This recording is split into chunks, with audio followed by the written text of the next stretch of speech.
students, in this video we are going to see how to represent any irrational number on the number line. Now your value of irrational number can be positive or negative also. For example, you may ask to represent or show the number root 2 on the number line. Like here it is asked for you to show it on the number line. But they may ask you to show minus root 2 on the number line also. But at least in the initial stages we will see the representation of all irrational numbers which are positive. So I am going to show the number plus root 2 on the number line. Okay. One more thing. You all know by this time we have already gone through the theory in the lectures that this sign is called as the radical sign and not at all the square root ka sign. And the number inside that radical sign is called as radicand. Okay. So if I want to represent this number root 2 on the number line, it can be of course anything. They may ask you to represent root 2 or root 3 or root 5 or root 6, any number they may ask you to represent on the number line. What we need to do is, let's see the first step. Write the radicand as I was discussing it right now. In this case the radicand is 2. What is radicand? A number written inside the radical sign as the sum of squares of two numbers. Please read this carefully till you understand, keep on reading it. I have to write down number 2 as the sum of squares of two numbers. Now as far as these two numbers are concerned, both may be rational, both may be irrational, one may be rational, one may be irrational. A bit confusing at least in the initial stages. We'll start with this and as we progress you will understand what exactly I mean by this. Okay. So now I will try to write 2 as addition of squares of two numbers. That square part is very important. Okay. So and it has to be always the addition. So here it is. I am writing the number 2 as the sum of squares of two numbers. But as far as the representation is concerned, I have to make it sure that both the numbers are rational numbers. Both the numbers must be rational.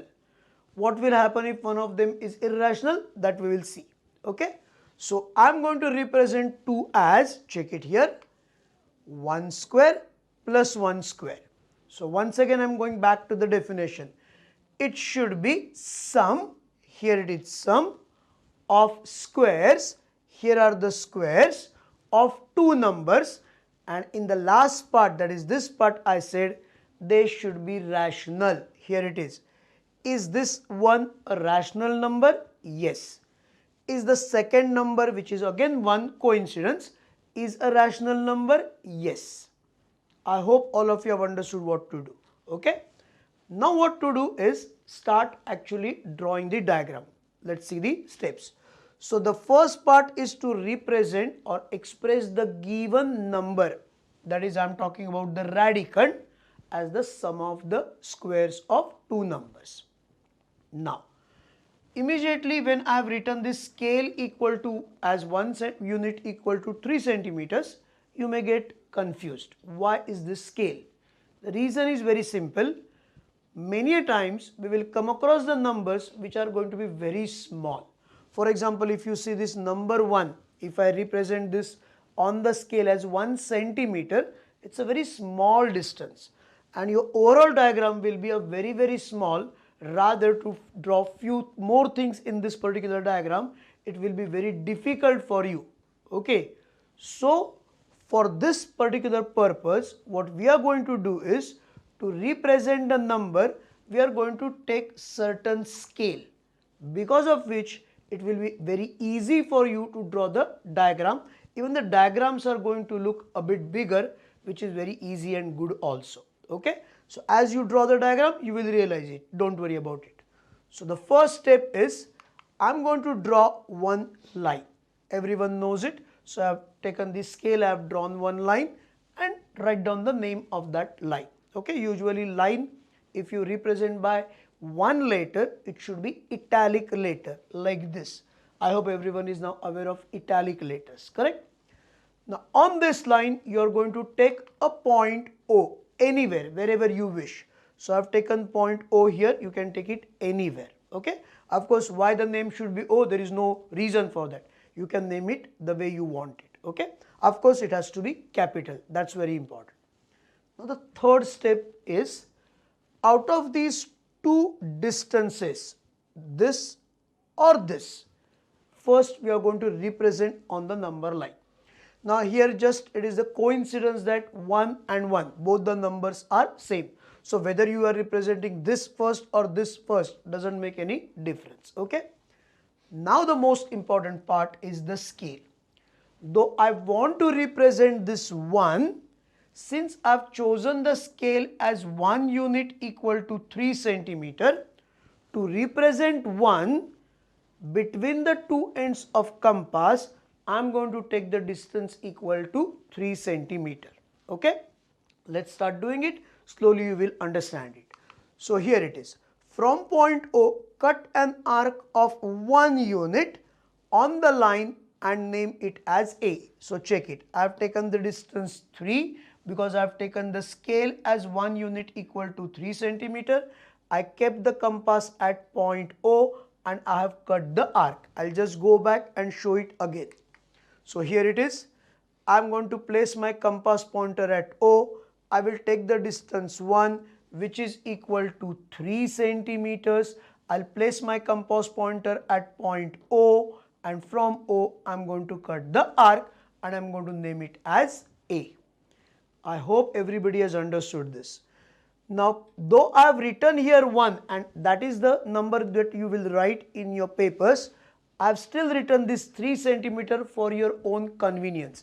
In the final diagram, I am not going to show it. So even you are not expected to show it. It is just for your reference I am showing it. Okay. Now the next step. Now at point A, we have to draw the line which is perpendicular to the line L. So here it is. At A, draw a ray perpendicular to the line L.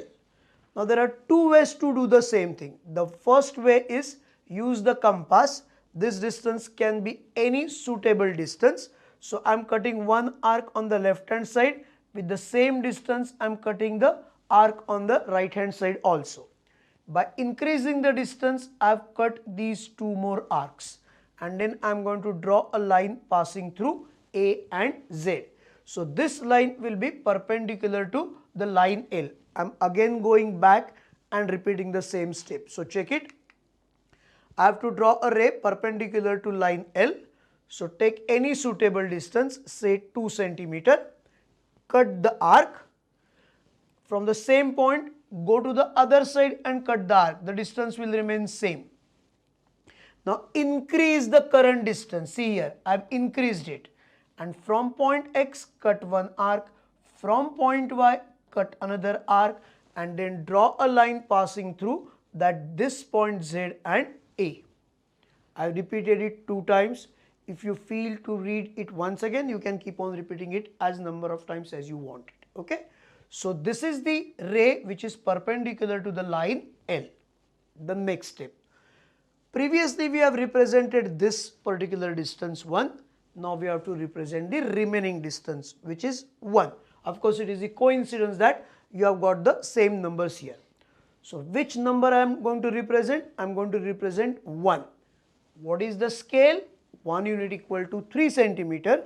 So to represent this 1, the way we have represented this one, same procedure will be applied. What is that? Check it here. From point A, cut an arc of 1 unit which will be 3 centimeter. Here it is. So again I am taking the distance 3 centimeter. I will place my compass pointer at the point A and I will cut the arc on this ray. Hopefully all of you have understood the step. And I am going to name it as say B. Once again it will be represented as 1 only. This 3 centimeter is just for your convenience. In the final exam I'm going to, not final exam, final diagram, I'm going to, not going to write this number 3 centimeter. Okay. And the next step, now we are going to join B and O. So draw segment BO. This will obviously complete your triangle, and this will be a right angle triangle BAO. So now being this being a right angle triangle, you all know the moment I see the right angle triangle, I have to apply the Pythagoras theorem. So here it is. We are going to apply the Pythagoras theorem. What does the theorem say? Here is the right angle. Uske samne wala side is called as the hypotenuse. So square of the hypotenuse, that is OB square, is equal to square of one side plus square of the other side. So when I say one side, I was showing you the side. In short, here it will be OB square, that is the square of the hypotenuse. Why should I call this hypotenuse? Because here is the right angle. Right angle ke samne wala side is called as the hypotenuse. So OB square equal to OA square plus AB square. Hopefully you have understood what exactly is the result I have written. Now substitute the values. OA 1, AB 1, and then obviously square them.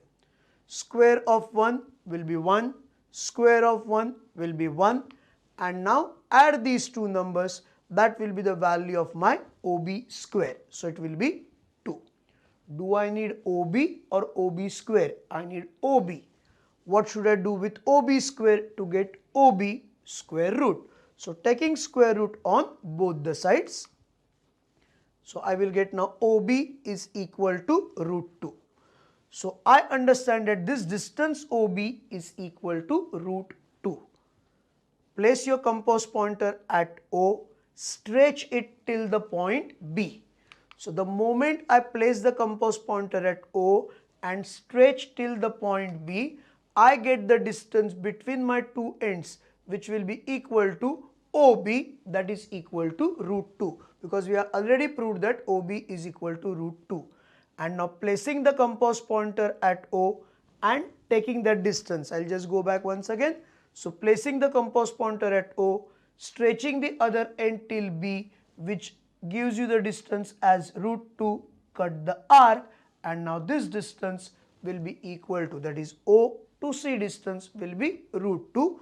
Thus C, whose coordinate is root 2, is nothing but the representing number root 2 on the number line. And now, as already I have said, I will not show these numbers 3 centimeter, 3 centimeter. Hopefully you have understood how to represent any irrational number on the number line. Okay.